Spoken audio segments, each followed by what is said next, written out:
Hello बच्चों, let's read this question. A mixture of ideal gases. This is cooled up to helium temperature, which is 4.22 Kelvin to form an ideal solution. ये एक true false statement question है, so हमें बताने का है given statement true है या false. So please note the key concept of this question that liquid molecules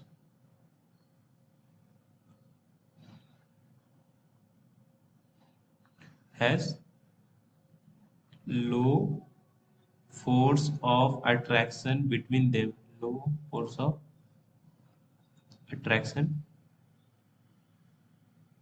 between them. And जब हम आइडियल गैस की बात करते हैं,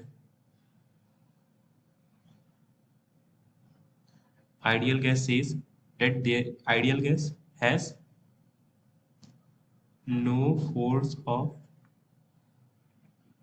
attraction between them. So let's suppose हमारे पास कोई गैस है और इसे हमें लिक्विफाई करके लिक्विड में कन्वर्ट करना है. तो अगर किसी गैस को लिक्विड में कन्वर्ट करना है तो बेहद ज़रूरी है कि इस गैस में कुछ इंटरमोलिकुलर फोर्स ऑफ अट्रैक्शन हो, ताकि ये जब हम इसे प्रेशर लगा के कंप्रेस करें तो लिक्विड ये अपने इंटरमोलिकुलर फोर्स ऑफ अट्रैक्शन की वजह से बाइंड होकर लिक्विड में कन्वर्ट हो जाए. बट आइडियल गैस में तो कोई फोर्स ऑफ अट्रैक्शन होता ही नहीं. इसका मतलब हम कितना भी प्रेशर इंक्रीज कर दें, कितना भी टेम्परेचर डिक्रीज कर दें, ये एक सॉल्यूशन बन ही नहीं सकता, क्योंकि force of attraction he zero है उसमें. Ideal gas cannot be liquefied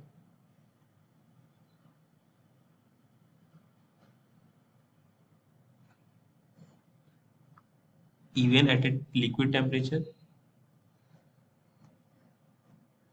even at a helium temperature,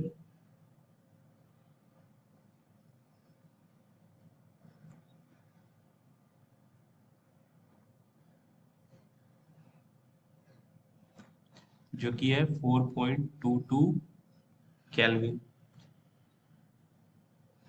to form an ideal solution.